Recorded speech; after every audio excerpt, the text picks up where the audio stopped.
Hey guys, so this is the starting build or strategy for the Kawkaw. They are an African kingdom in a very interesting position. They are not one of the suggested rulers that you can start playing as, but they are really interesting. First off, they have a semi Viking or pagan religion. I guess I'm being very generalistic saying this, but they do have human sacrifice, meaning they can raid.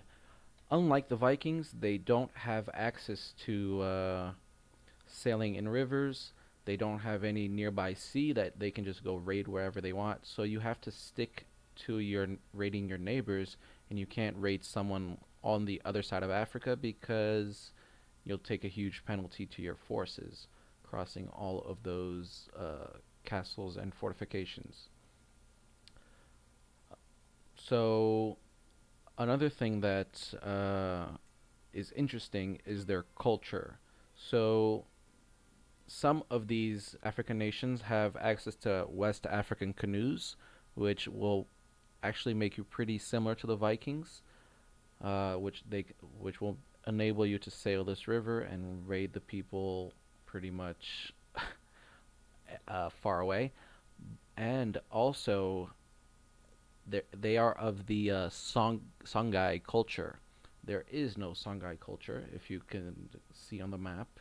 There is the Sorko, there is the Ka, there is the Sunke, but there is no Songhai because you are actually the start of the Songhai culture, which are actually a pretty famous culture.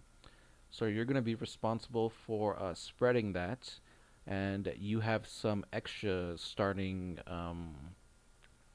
I guess, points or categories or civs, I guess. You have crop rotation, public works, city planning, plenary assembly, Sahel horsemen, which are a better version of the normal horsemen. If I'm not mistaken, these guys they have bonuses in the desert and whatever. They are a little bit more expensive than the other ones, but they are pretty good. So having this starting culture, it's pretty interesting. I had a lot of fun playing this. Another thing around about the faith is that you have an excuse to raid the other faiths. You are a very aggressive faith that, like I said before, you can get captures. So when you're spreading to the land of a different faith, you can use piety points to do so. And like a Viking or tribal faith, uh, or and tribal nation, you will be using your prestige to build and to hire armies, which I think is pretty fun. You're not overly reliant on gold for everything. I think that's more kingly than actually being a king because you have so much gold, you don't really know what to do with it. You hold feasts and you do hunts and you go on pilgrimages and you use that gold to get your prestige up, which I think is very kingly like. You can pretty much spread in all directions. You can start spreading down here. There is a bridge somewhere. I think it's right here in Gao. Yeah, right there. So you can cross the river and start spreading south. You can start spreading to this side, which will let you have access to another bridge down here. You don't have access to any of this land because you can't cross the river yet. You probably should not mess with the Kingdom of Ghana. They are way stronger than you. It doesn't show it right here because it's the first day. But if you, example, raid this land, I was like, yeah, I'm gonna raid everybody. I raided this land. An army 3 times the size of my army came, and I was pushed back very easily. So don't mess with them yet. Uh, being a tribal civilization, you do have the subjugate. So if once in your lifetime you can subjugate and you can invade kingdom. What I did was wait for one of these one of these kingdoms or clans to blob up. Then I subjugated them. Then I was strong enough to take on Ghana, which I used the invade kingdom casus belli to do. And that just gives you a lot of land for your first ruler. You can also start expanding north through the Sahara Desert, which will let you have even more options to expand. So my objective was to start from Songhai, and instead of going the historical route, which was pretty much all of this land near the river and going to the sea, is pretty much making African empire, which is very doable on your second, third ruler. So before 1100 AD, uh, what else? So we've talked about the realm. There's a couple of interesting events that you can have.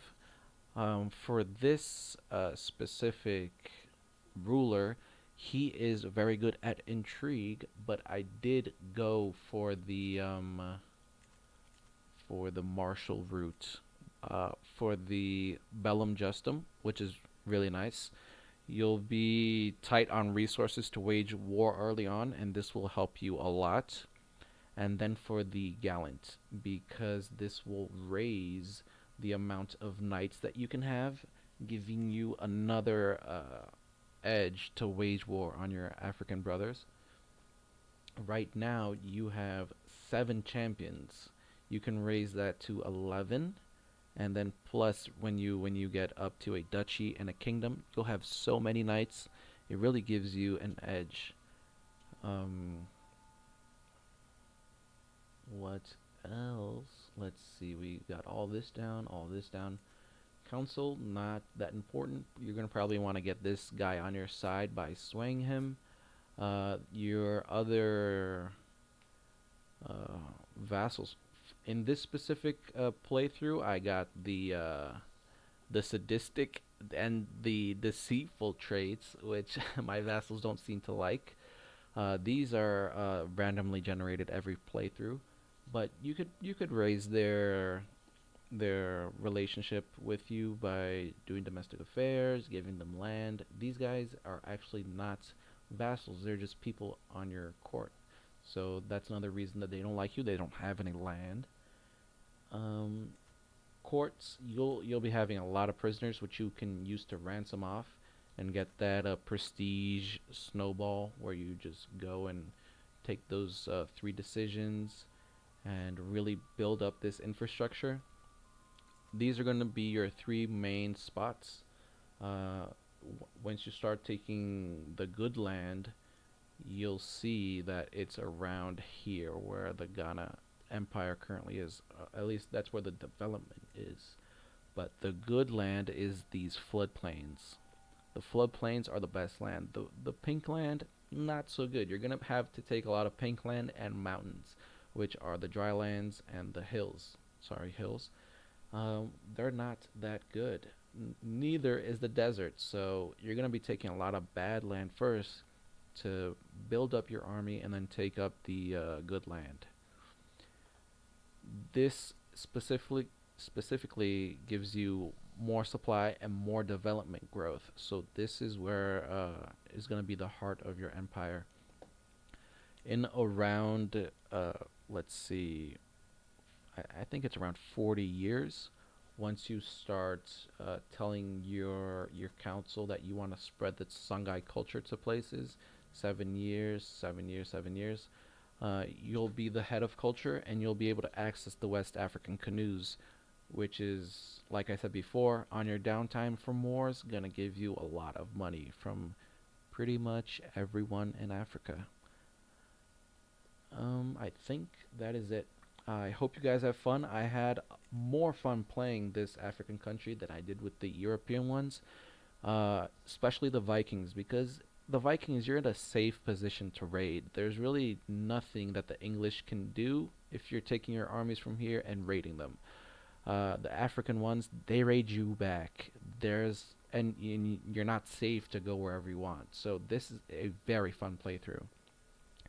I'm hoping to spread to the east and start playing these kingdoms. I know Paradox hasn't released anything for them, and I take it that this cut map means that you'll be expanding into the rest of Asia soon. But I hope you guys have fun with the Kawkaw, otherwise known as the Songhai. Have fun.